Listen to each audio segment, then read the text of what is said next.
We all know that the monthly common element fees are due the first of each month. But have you ever received an invoice for some other reason? From the condominium corporation, I'm paying my monthly fee, and now you want me to pay this? Isn't this double dipping? And what if I don't pay? These are questions that are being asked all the time. And to help us through this minefield of questions is condominium lawyer Armand Conant. You're a partner of the firm Shibley, Righton, LLP. And Armand, we've done this before. This, as they say, is not our first rodeo. So let's start with the obvious. Can a condominium corporation legally levy additional fees? Well, it's an excellent question, Murray. And back when we were doing the reforms to the Condo Act, this is one of the biggest issues that came up, at least in Ontario. And I know certainly in the other provinces with strata corporations and condo corporations, it's a huge issue. And so one of the things we look at is we have to say we balance the rights of the innocent owners who are paying the costs of something that happened versus the individual unit owner or unit that has caused some sort of an expense, whether it's an investigation expense, a compliance expense. But at the end of the day, you're going to hate me, but the short answer is it depends. With us lawyers, we say that. But all kidding aside, what you have to do, and it doesn't matter the province you're in, you balance what's in your condo or strata corporation's documents, declaration, bylaws, and rules, and then what's in the legislation. And we always look at the two.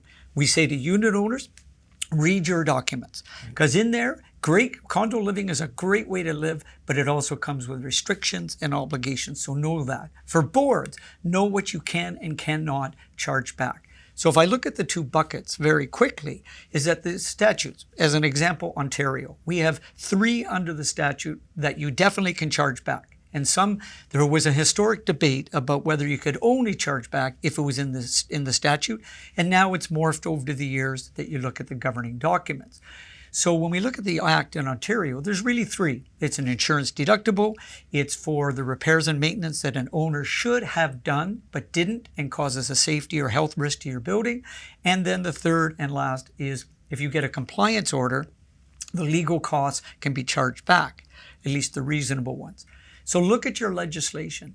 Separately, look at your governing documents. So where do you have those? You have your declaration.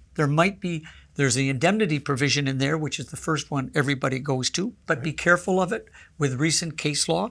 Look at it, seek professional advice, look at the robustness of your provision. Second of all, could be something in your bylaws, but more typically it's in the rules. And then you have to look at how much is being charged back. Is it a valid chargeback? Because the last point I always tell my boards is distinguish between something that's a valid chargeback or a valid chargeback that is also lienable. You can have a chargeback that's valid, but you can't lien for it. And then, of course, you have chargebacks that are not valid. Right. Lien rights, that's important. Huge. So that makes sense. I get it. And I suppose, and correct me if I'm wrong, each province, more likely than not, has legislation requiring that insurance be taken out for the common elements and the units. So when you touched on the issue of the deductible, I don't have to worry about that now. Insurance covered it. There'll be no separate invoice coming to me, right? I wish I could say right, but I have to say, unfortunately, not. Oh. So what I explain to owners when I teach and also directors is think of the insurance regime, and I believe it's the same right across Canada, is that you have this big brother concept. So by statute, corporations have to have insurance that cover the unit and the common elements. No problem. Sounds great. Then you have an insured peril event. That's critical. That's a fire, flood, act of God, the things that are covered by insurance. Right. When you have that, then you look at, can we show that the unit owner or their tenant or their guest or somebody they're responsible for came in and caused the event? And if they cause that event, the fire or the flood, then under our Condo Act in Ontario, and other legislations have the same concept, is that you can charge back to the unit owner, not the one who did it, like the tenant. It would be to the unit owner, the lesser of the cost of repairs or the insurance deductible. And I'll give you an example. It's very important. We have a client. We could prove that the unit owner left cardboard boxes on their stove, caused a fire, sprinkler goes off, and it goes down 12 floors and causes damage to the common elements and 12 units below.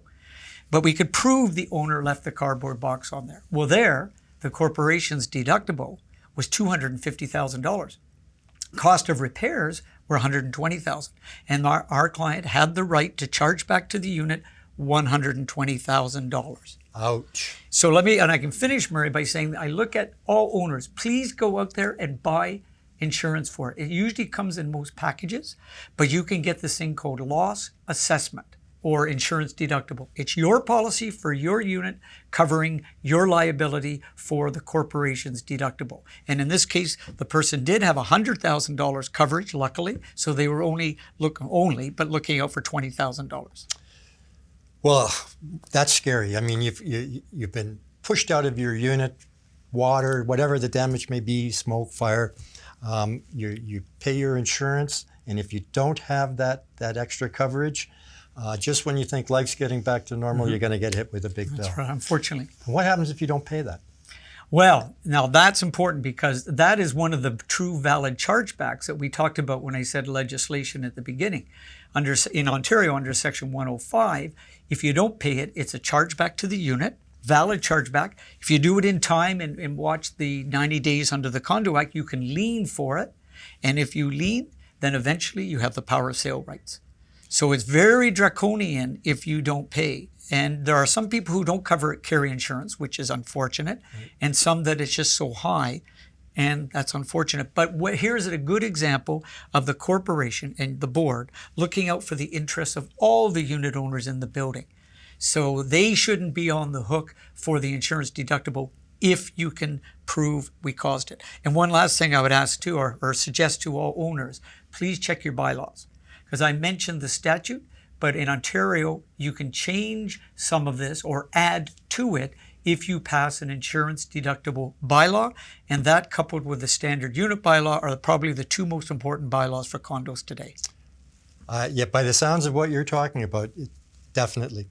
All right, I think I get the picture on that, and that's lienable. That's great for the rest of the community. But one last question for you. You know, not every resident follows all the rules, right? And they're not all good citizens or good neighbors.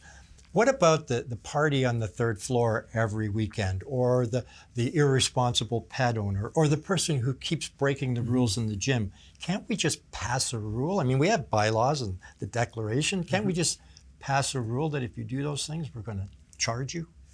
Well, Murray, I wish I could say yes, but unfortunately in Ontario at least, and I'm not sure with the other provinces, but in Ontario you cannot. Now I say that with qualification, typical lawyer. Two things. One, you also look at other costs that you might be able to charge back via the indemnity provision in your declaration.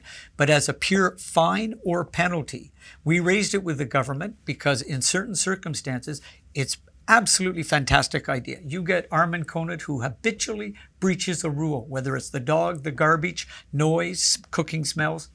All the steps are taken, and Armand habitually breaches it. Why can't Armand get a little nudge, some sort of financial penalty to say, come on, smarten up? The short answer is a lot of clients try it, and if it's reasonable, you might be okay with it, but technically you can't. And I'll give you the example. We have one client that has a current fine of $1,000 per incident. Ouch. Now that isn't geared for the first offender who didn't know that you don't put something down the garbage chute, or the first time when the cooking smells, but the habitual. And they want to increase it to $1,500 per incident. That's very, very problematic. Yeah, I guess. Well, you certainly helped us understand chargebacks in a different light today. So thank you for coming in and sharing that with us, Armand. There you have it, ladies and gentlemen. Yes, you do pay your monthly common element assessment, but in certain conditions, or as the lawyers say, it depends, you could receive that secondary invoice. That is more than likely to cover a cost incurred by the corporation rather than a penalty, if you will. Until next time, I'm Murray Johnson, and this has been your Condo Connection.